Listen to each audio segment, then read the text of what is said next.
बहुत स्वागत है आप सभी का। आपके साथ मैं हूं सोनल। अखाड़ा आप देख रहे हैं। शाम के ठीक 6:30 बजे हम अखाड़ा में एक विषय को लेकर आते हैं और आज एक बार फिर से बात करेंगे कि कर्ज के दलदल में मध्य प्रदेश सरकार फंसी है। इसे लेकर कांग्रेस समय समय पर आवाज उठाती आई। विधानसभा में भी उन्होंने कहा कि भाई एक तरफ तो संपत्तियां बेच रहे हैं, दूसरी तरफ कर्ज ले रहे हैं, तो ये कर्ज ले लेकर घी पी रहे हैं। आज इसी पर विस्तार से चर्चा करेंगे। आइए शुरुआत करते हैं आज के अखाड़ा की।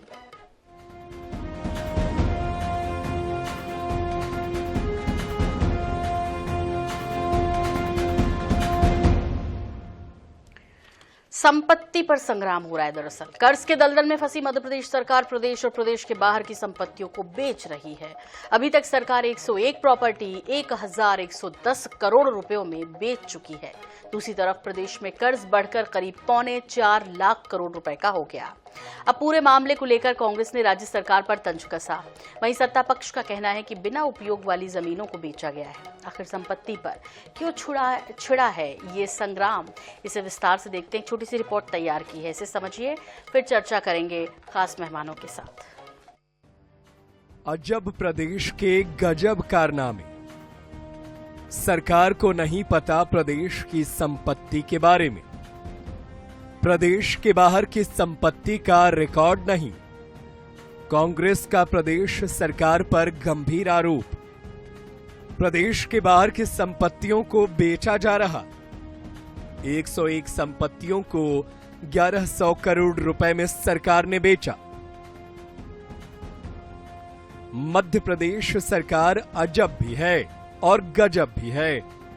प्रदेश सरकार के लोक परिसंपत्ति विभाग को यही नहीं पता कि प्रदेश सरकार की प्रदेश के बाहर कितनी संपत्ति है। यह खुलासा विधानसभा में जौरा विधायक पंकज उपाध्याय के सवाल के जवाब में हुआ। मात्र 1100 करोड़ रुपए में इन्होंने 101 संपत्तियां बेच दी है। सरकार रोज 20-25 हजार करोड़ का लोन ले रही है। दूसरी तरफ 1000 करोड़ रुपए के लिए 101 प्रॉपर्टीज बेच दी गई। कांग्रेस आरोप लगा रही है कि प्रदेश सरकार राजनीतिक अय्याशी कर रही है। वहीं सत्ता पक्ष का कहना है कि संपत्तियों को बेचने के मामले में कांग्रेस जांच एजेंसी के पास जाने के लिए स्वतंत्र है। कांग्रेस शिकायत करे, लेकिन कांग्रेस सिर्फ बयानबाजी और तथ्यहीन आरोप लगाने में विश्वास करती है। 9-10 लाख रुपए रोज के हवाई जहाज उड़ाए जाते हैं। इसको राजनीतिक अय्याशी बोला जा सकता है, उससे नीचे का शब्द नहीं। फिर जो कर्ज लेते हैं उससे भी पूरा नहीं पड़ता है, तो ये संपत्तियां बेचते हैं। 10,000 करोड़ रुपए की संपत्तियां 10,000 करोड़ रुपए की संपत्तियां 1100 करोड़ रुपए में सरकार ने बेच दी। इसका पूरा ब्यौरा भी आपको हम जारी कर रहे हैं। और ये करता कौन है? ये करप्ट मंत्री करते हैं, जिनका सोना लापता स्थिति में पकड़ा गया। ये मध्य प्रदेश में पर्ची की सरकार है और महंगी है पर्ची। मध्य प्रदेश सरकार की दिल्ली, मुंबई, कोलकाता समेत कई स्थानों पर अरबों की संपत्ति है। इस संपत्ति का रिकॉर्ड ही सरकार के पास नहीं है। उधर सड़क परिवहन निगम समेत कई विभागों की संपत्तियों को सरकार बेच रही है। सब ये भी जानते हैं कि कमलनाथ जी ही एक ऐसे मुख्यमंत्री हैं जिनकी खुद की एक विमान कंपनी है, जिनके पास निजी विमान है, और विमान से पैसे पहुंचाने की बात लोकसभा चुनाव उसी कमलनाथ सरकार के कार्यकाल में हुए, तो निश्चित ही उन्होंने अपने प्रत्याशियों को क्या दिया, कैसे पहुंचाया, आज ये सब भावनाएं उनके सामने आ रही थी। भाजपा की सरकार की जीरो टॉलरेंस पॉलिसी, किसी को नहीं छोड़ा जाएगा। और ये जो आरोपी हैं, इनके परिवारजनों के, इनके सामाजिक आयोजनों के जो चित्र हैं, वो कांग्रेस के बड़े बड़े परिवारों के साथ साझा होते दिख रहे हैं। तो जांच में ये सब निकल कर आएगा। उधर सरकार पर कर्ज भी लगातार बढ़ता जा रहा है। अब सवाल ये है कि आखिर इन संपत्तियों को सरकार अपने रिकॉर्ड में क्यों नहीं ला रही है, या फिर बेचने के लिए उनके रिकॉर्ड को क्यों छुपाया जा रहा है। Bureau report, INH news, Bhopal. तो इस विषय पर विस्तार से चर्चा करेंगे और कौन कौन है हमारे इस कार्यक्रम का हिस्सा है, हम आपको बता रहे हैं कि हमारे साथ फिलहाल जुड़े हुए हैं प्रदीप अहिरवार जी हैं, कांग्रेस का पक्ष रखेंगे, सचिन वर्मा जी बीजेपी का पक्ष रखेंगे और आशीष दुबे जी हैं वरिष्ठ पत्रकार हमारे साथ, मध्य में दोनों के संभालेंगे। तो स्वागत है आप सभी का। और सचिन जी, भाई सवाल तो आप ही से पूछा जा रहा है क्योंकि विधानसभा में भी प्रश्न उठा और ये उठा कि कर्ज भी ले रहे हैं, संपत्तियां भी बेच रहे हैं, क्या कर रहे हैं? ये जो रेवड़ियां बांट रहे हैं, जिस तरह की घोषणाएं की, अब उनको पूरा करना है, इसी वजह से ये सब जो कर रहे हैं। और जीतू पटवारी जी की तो आपने वो प्रेस कॉन्फ्रेंस जो उन्होंने की उसमें बाइट दी, प्रतिक्रिया दी, वो आपने सुनी ली होगी। क्या होगा पहला रिएक्शन सचिन जी का इस पर? देखिए सोनल जी, बजट का जो जिस तरह से हमारा जो बजट है, करीब 2 लाख करोड़ से ज्यादा का बजट है इस प्रदेश सरकार का, तो हम जितना ओवरड्राफ्ट ले सकते हैं उसकी तुलना में हमने 50% भी अभी तक टच नहीं किया है, उतना ओवरड्राफ्ट नहीं किया है। और आज ओवरड्राफ्ट के ऊपर सदन में 5-5 घंटे की चर्चा जो है हो चुकी है। 5 घंटे करीब ओवरड्राफ्ट के संबंध में चर्चा की गई है दल के साथ। उनकी सारी जितनी आकांक्षाएं थी, आशंकाएं थी, उसका सबका जो है जवाब दिया गया है सरकार की तरफ से, और वो सारी बातें जो है वो रिकॉर्ड। अब सरकार की संपत्तियों का जहां तक सवाल है, तो सरकार जो है इस तरह की संपत्तियां जिनका जो अनुपयोगी थी, जिसका सरकार पर जो है को मेंटेनेंस का भार जो है वो सरकार के ऊपर आ रहा था, संपत्तियों का कहीं कोई उपयोग नहीं था, तो संपत्तियों को जो है बेचा गया है। और अगर तो उसके बारे में कुछ शक शुबा है तो वो उसके बारे में शिकायत करने के लिए और जांच एजेंसियों के पास में जाने के लिए स्वतंत्र है। तो कांग्रेस जो है सिर्फ एक हल्ला मचाने का काम कर रही है। कहीं भी किसी तरह से उन्होंने कहीं भी वो ऐसा लेके नहीं है कि ये जो संपत्तियां हैं किसी के साथ में किसी को फेवर करने के लिए बेच दिया गया है, या सरकार को हम नुकसान पहुंचाने के लिए हमने संपत्तियों को कम दर में बेच दिया है। इस तरह के कोई आरोप नहीं, आरोप सिर्फ संपत्तियों को बेचने के संबंध में, और उसका अधिकार सरकार को है। ठीक है। मैं कांग्रेस प्रवक्ता का रुख कर रही हूं और प्रदीप जी आपसे समझना है, भाई संतुष्ट हैं? सचिन जी ने कहा कि जो संपत्ति में उसके रखरखाव में ही ज्यादा खर्च हो रहा हो तो उसे तो फिर बेचना ही पड़ेगा बेकार में, जिसकी कोई उपयोगिता ना हो। तो वो ये कह रहे हैं कि भाई, और किसने कहा, सारी चीजों का रिकॉर्ड है, कह रहे हैं। कितना एग्री कर रहे हैं प्रदीप जी सचिन जी की इस जवाब से?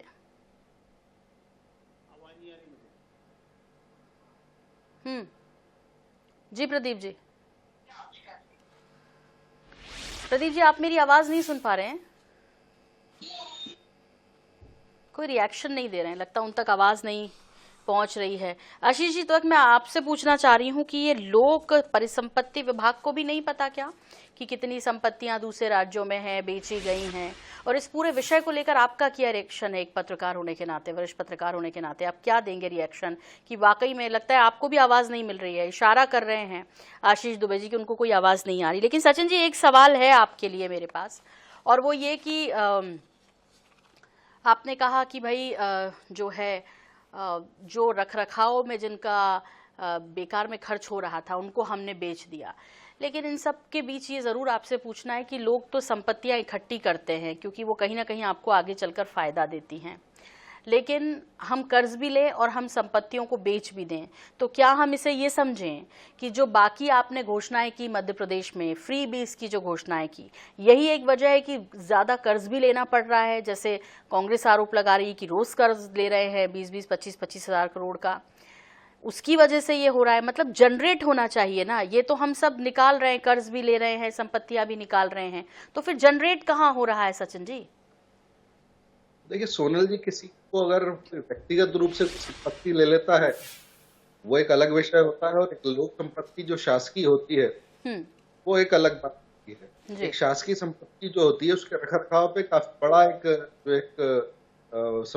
एक अमाउंट है वो खर्च किया जाता है। तो लोक संपत्ति जो होती है वो लोगों के लिए है, वो लोगों के उपयोग के लिए है, उसका और कोई उपयोग नहीं।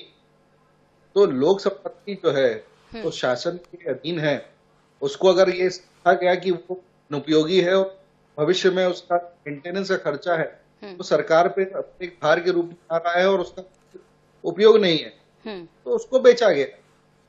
और जो फ्री पीस की कई बार बात होती है तो उसके बारे में जहां भी एक टारगेट करने की कोशिश की जाती है तो जो है लाडली बहन जो एक योजना है उसके संबंध में फ्री पीस की बात की जाती है मध्य सरकार के बाद जी। तो फ्री पीस की कैटेगरी में नहीं मानते हम, महिला सशक्तिकरण की उसको एक बहुत अच्छा एक उदाहरण मानते हैं। और ये जितनी भी जो योजनाएं चल रही हैं जिसमें महिलाओं को सशक्तिकरण किया जा रहा है, इसको पूरे वर्ष में इसकी भरी भरी समीक्षा की जा रही है।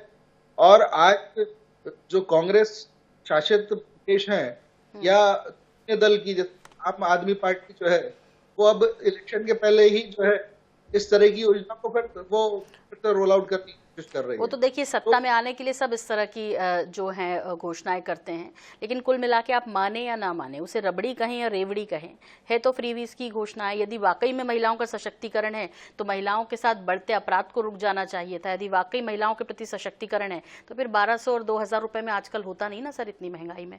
फिर उनको इतना सशक्त होना चाहिए था कि वो अपने पति के साथ कंधे से कंधा मिलाकर काम कर सके। कुछ कर भी नहीं है, लेकिन जो पिछड़ी महिलाएं हैं उन्हीं के लिए तो आपने ये शुरू किया ना, तो उनको इस काबिल आपको बनाना होगा कि ये जनरेट होता रहे। ये हमेशा सरकार दे और उनको मिले, ये सशक्तिकरण नहीं होता सर। ये कोई कांग्रेस की सरकार कहीं यदि अनाउंस कर रही है, आप आम आदमी पार्टी ने दिल्ली में कहा है देने के लिए बहनों को, महाराष्ट्र में कहा गया, कह रहे हैं इसी वजह से इस बार सरकार आई महायुति की, तो ये सब बेकार की बातें हैं सर। लेकिन प्रदीप अहिरवार जी आप एग्री कर रहे हैं, वो कह रहे हैं कि भाई देखिए हम महिलाओं को सशक्त भी कर रहे हैं, क्योंकि आपने भी घोषणा की थी सर इसी तरह की कि हम आएंगे तो हम भी महिलाओं को इसी तरह से जो है सशक्तिकरण करेंगे उनका पैसे देकर।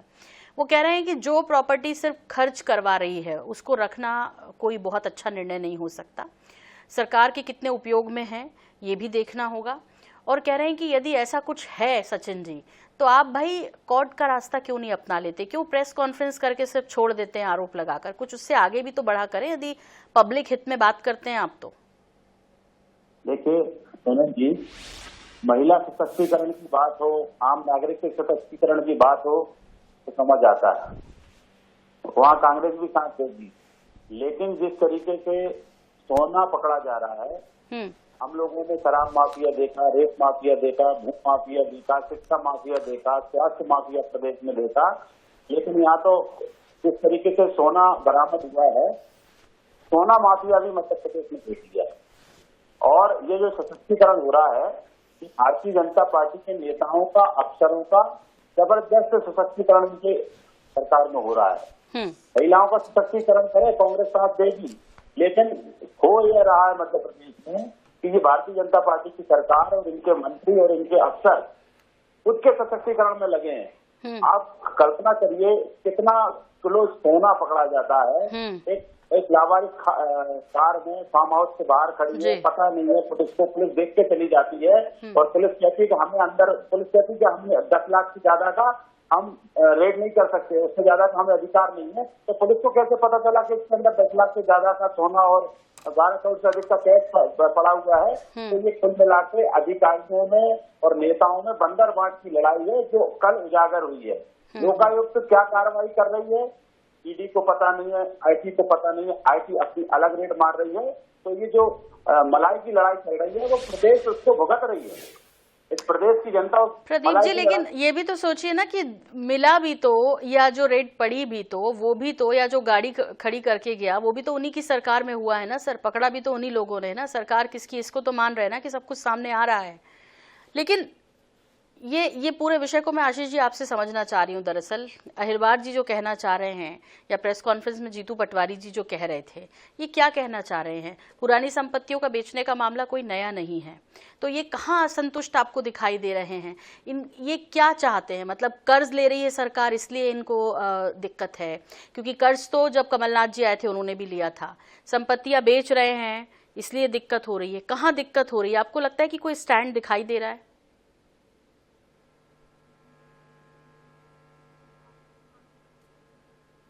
आशीष जी, आशीष जी, आपको आवाज आ रही है? ये बताइए। हेलो जी, आप अपनी तरफ से बढ़ा सकते हैं क्या सर, क्योंकि हमने यहाँ से तो आपकी पूरी फुल खोल रखी है सर आवाज। आवाज आ रही है जी, आपको? आ रही है अभी? जी हाँ, आशीष जी, आपसे पूछना है कि कांग्रेस ने ये जो विषय निकाला है एक बार फिर से, ये नया विषय नहीं है, लेकिन आज के संदर्भ में इसे आप किस तरह देख रहे हैं? चूंकि अभी एक 52 किलो सोने की खेप भी पकड़ाती है, 10 करोड़ कैश भी पकड़ाता है, और एक घर के सामने मेंदोरी के जंगल में कोई छोड़कर चला जाता है, आरटीओ की वो गाड़ी है, सबको पता है कि जब ये सामने आएगा तो हर चीज कच्चा चिट्ठा सामने आ जाएगा। तो इस पूरे विषय को, और जो विधानसभा में भी उठा भी कि भाई कर्ज भी ले रहे हैं, घी पी रहे हैं कर्ज लेकर, कई आरोप जीतू पटवारी पीसीसी चीफ दिखा रहे हैं अपने प्रेस कॉन्फ्रेंस में लगाते हुए, उन्हें देखा आपने, कैसे देख रहे हैं इस पूरे विषय को आशीष जी?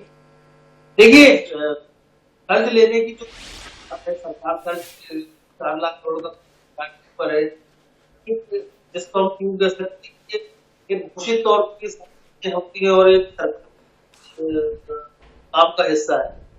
दूसरी तरफ भ्रष्टाचार चले जा रहे हैं, और जैसे लोगों की के नाम सामने तो एक दूसरा पार्ट हो जाता है। अब इसे क्या हो सकता है, मध्य प्रदेश में ये जो इस मामले आते हैं, सब कुछ एक गैप के बाद जाता है कि इस तरह के जो कहता है लोग तो ये इस बात को दर्शाता है शासन और जो रसूख उनका एक गहरा कनेक्शन है, स्वाभाविक रूप से, क्योंकि जब बहुत लंबे समय बहुत सारी चीजें संबंध और ताने तो मध्य प्रदेश में अगर इस नजर के तो ये जिस तरह के छापे हुई है, जिस तरह के सामने आए हैं, नाम आता है कि सचिव का भी नाम आता है कि वो कनेक्शन कहीं उनके संबंध रहे आए हैं, तो यह आता है कि दो जो है आपस में के है वो आपस जानकारियों को लीक एक दूसरे के टिकट पर करा रहे हैं, या उस तरह देखा जा रहा है। ये छापे हुए बहुत पहले चला था, इस तरह के नाम आए, पत्र के आधार पर बढ़ा जाए तो उस पर लेके बढ़ा गया तो किया था। तो ये सरकार घोषित होते हुए घोषित तौर पर कहीं आशीष जी मैं आपको रोक रही हूँ यहाँ पर। आपने ईयरफोन लगाया हुआ है क्या सर? ईयरफोन नहीं लगाया हुआ है आपने, शायद ईयरफोन लगाया। आपकी आवाज़ क्योंकि बार बार डिस्कनेक्ट हो रही है, मुझे लगता है हमारे दोनों प्रवक्ता भी इस बात को नहीं समझ पा रहे होंगे, क्योंकि दर्शकों को भी समझ नहीं आ रही है। आप यदि ईयरफोन लगा लेंगे सर तो मुझे लगता है बेहतर आवाज़ आएगी, क्योंकि डिस्कनेक्ट हो रही है। प्रदीप जी कितना एग्री कर रहे हैं, जो थोड़ा बहुत आप आशीष जी को सुन पाए हैं उसके हिसाब से, या इस बात को आगे तक ले जाना चाहिए, हमेशा बस ये बोलकर कि कुछ गड़बड़ी है और छोड़ दें? आपको लगता है कि फिर आपके साथ भी न्याय होता है, आपकी बात जहां पहुंचनी चाहिए वहां पहुंच पाती है, आप जो जानना चाहते हैं वो आपको हासिल हो पाता है? ये जो मामला है सोनल जी, इसको लेकर आदरणीय जीतू पटवारी जी ने आज प्रेस कॉन्फ्रेंस में स्पष्ट कहा है कि इसके लिए हाईकोर्ट जाएंगे, सीबीआई जांच हो या वरिष्ठ जो रिटायर्ड सुप्रीम कोर्ट हाईकोर्ट के जज हो वो आयोग बने और उसमें इसकी निगरानी हो और जांच हो, ये मध्य प्रदेश के सामने खुलासा हो। और संपत्तियों की जहां तक हमारे अध्यक्ष जी ने बात करी है कि 101 संपत्ति जिसकी कीमत 1000 करोड़, लेकिन फिजिकली वो संपत्तियां आज 10,000 करोड़ से ज्यादा की हैं, तो अंडर द टेबल कुछ न कुछ तो लेन देन हुआ है। ये बात हम जो घोटाला इस प्रकार से प्रदेश की संपत्तियों को बेचकर भाजपा सरकार कर रही है उसकी भी जांच हो कि किस तरीके से बंदर बांट की जा रही है प्रॉपर्टियों की और किस तरीके से मलाई खाई जा रही है। ये तो हो गई प्रॉपर्टियों की बात, और किस तरीके से माल बरामद हो रहा है, मंत्रियों की लड़ाई चल रही है। भूपेंद्र सिंह जी कह रहे हैं गोविंद सिंह जी ज्यादा खा रहे हैं, गोविंद सिंह जी कह रहे हैं कि हम तुम्हें क्यों दें, तुम तो हो ही नहीं मंत्री। ये लड़ाई आज भारतीय जनता पार्टी की बीच में हो रही है, और इस प्रदेश की जनता का जो गाड़ी कमाई का पैसा है वो भ्रष्टाचार की भेंट चढ़ रहा है, और हर दिन मुख्यमंत्री जी 5,000 करोड़ हर हफ्ते कर्ज लेकर इस प्रदेश को डुबाने का काम कर रहे हैं। सचिन जी जवाब आपका, कह रहे हैं भाई ठीक है, यदि आपको लगता है कि इनके मेंटेनेंस पे ज्यादा खर्च हो रहा है, आपने यही कहा शुरुआत में, तो उसको बेच दें। लेकिन कह रहे हैं पता भी नहीं है, एक तो दूसरे प्रदेशों में, उसमें बिहार भी शामिल है, उत्तर प्रदेश भी शामिल है, दिल्ली भी शामिल है, मुंबई भी शामिल है, एक तो पता नहीं है, और उसके बाद इसे औने पौने दामों में बेच देना, 1110 करोड़ में 101 प्रॉपर्टीज बेच देना, ये ठीक है कह रहे हैं। और बंदरबाट की बात तो उन्होंने आपके सामने ही कही है। जवाब सोनल जी, जब एक लोक संपत्ति को अगर बेचा जाता है तो एक निर्धारित प्रक्रिया का पूरा एक पालन किया जाता है। तो उस प्रक्रिया के तहत जितने भी जो लोग हैं जो इसमें स्टेक होल्डर्स होते हैं, उनको इसकी पर्याप्त जानकारी होती है। उसमें असेसमेंट रिपोर्ट भी लगी होती है, उसमें इसका वैल्यूएशन रिपोर्ट भी लगी होती है, उसमें बेस प्राइस भी संपत्ति का जो है बताया जाता है जी। और उसके बाद जो है पूरी प्रक्रिया का पालन करके संपत्ति को बेचा जाता है।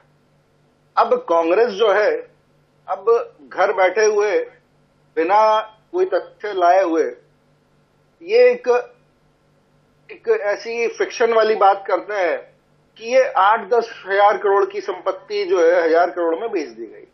उसका आधार क्या है? इनके पास में कोई वैल्यूएशन रिपोर्ट है, या जो लोग जिन्होंने उस प्रक्रिया में पार्टिसिपेट किया उन्होंने किसी व्यक्ति ने या किसी इंडस्ट्री ने कोई आपत्ति दर्ज कराई है? तो कांग्रेस जो है सिर्फ एक उंगली उठाने का काम कर रही है जो लोकहित में नहीं है जी।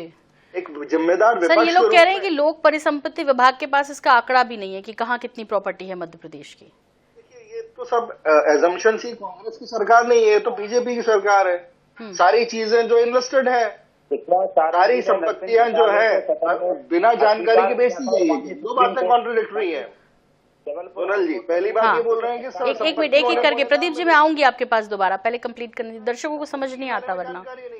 हाँ, तो दोनों बातें जो है तो विरोधाभासी हैं। तो ये पहले तो कांग्रेस तय कर ले कि हमें संपत्ति की जानकारी है या नहीं है, और अगर संपत्ति की जानकारी है तभी हमने बेची है या नहीं है।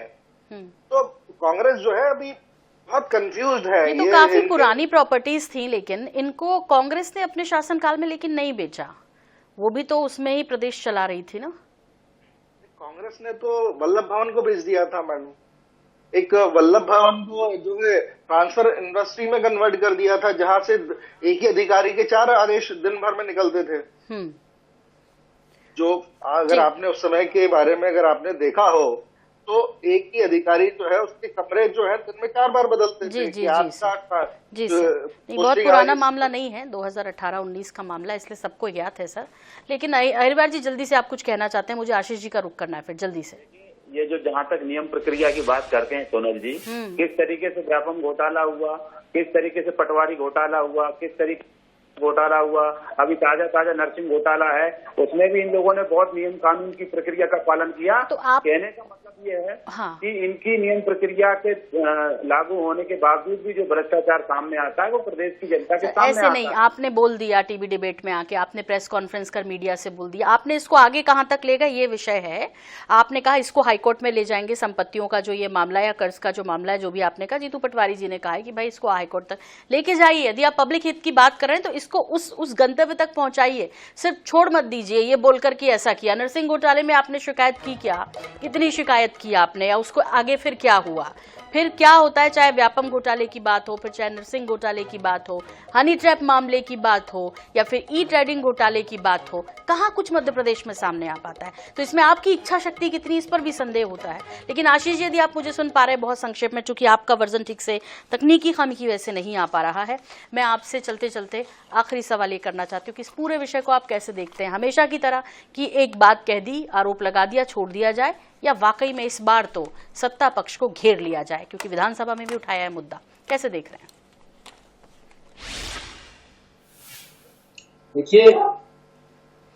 देखिए मुझे लगता है कि अगर विपक्ष तो विपक्ष को सरकार करनी चाहिए। देश में बहुत थे, अभी जो लोकसभा संपत्ति प्रबंधन चुनाव को ठीक कैसे, और मध्य प्रदेश कई ऐसी संपत्ति के बारे में अब समय समय पर कि वो प्रदेश कई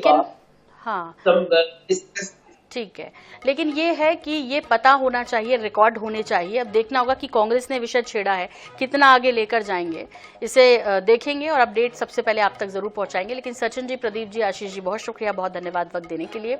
अखाड़ा में मुझे भी दीजिए इजाजत, नमस्कार।